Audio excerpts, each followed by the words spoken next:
un petit récapitulatif de la journée de trading d'aujourd'hui. Le- Aujourd'hui, nous sommes le 19 mars 2026 et nous avons, disons que nous avons choisi cette action, le CHNR, parce que c'était une des actions qui donnait plus de profit. Euh, une des actions également les plus dynamiques de la journée. Alors, donc, le récapitulatif, c'est surtout pour se demander et pour se poser la question de savoir comment il fallait réagir face à cette action lorsque tout a commencé à 7h. C'était autour de 7h15 que tout a commencé. Et très rapidement, en 3 minutes, la première montée était déjà finie, il était 7h17.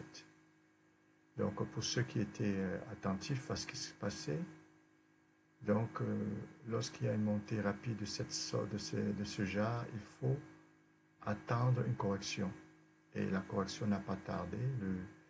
Le prix est redescendu pour donner la chance à d'autres personnes de rentrer dans le trade. Voilà, donc le prix est redescendu.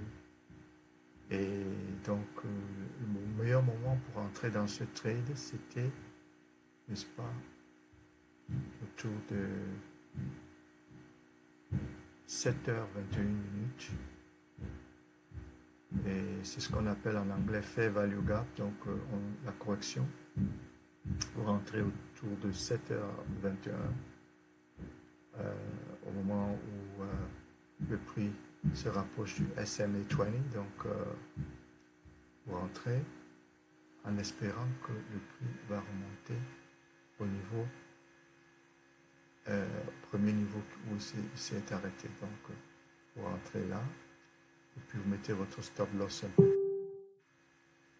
Et voilà, donc vous attendez. Ne touchez pas à votre stop loss.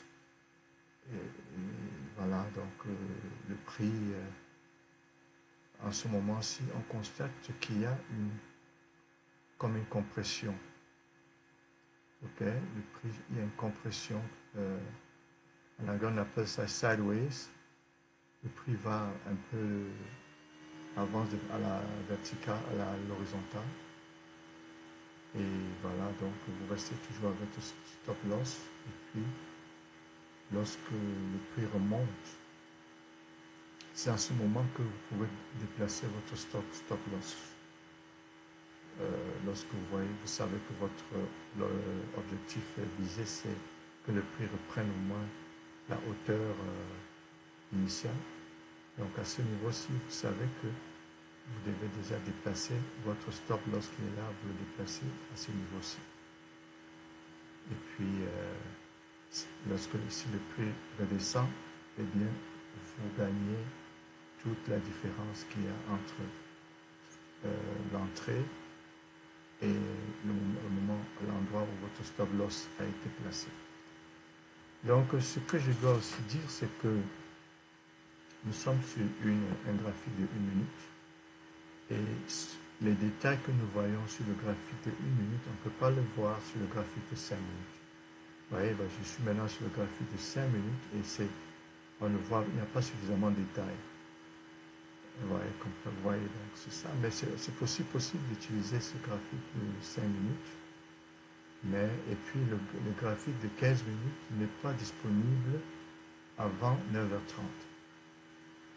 Donc c'est ça, cette petite expérience que j'ai voulu partager avec vous aujourd'hui. Donc pour ceux qui commencent avec le trading, donc c'est cette petite expérience que j'ai voulu partager avec vous.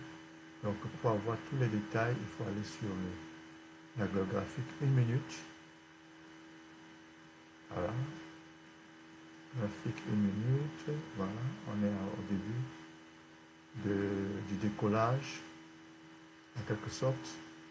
Et donc ça suppose qu'on soit prêt à partir je dirais de 7 heures, il fallait déjà être vigilant pour voir un peu.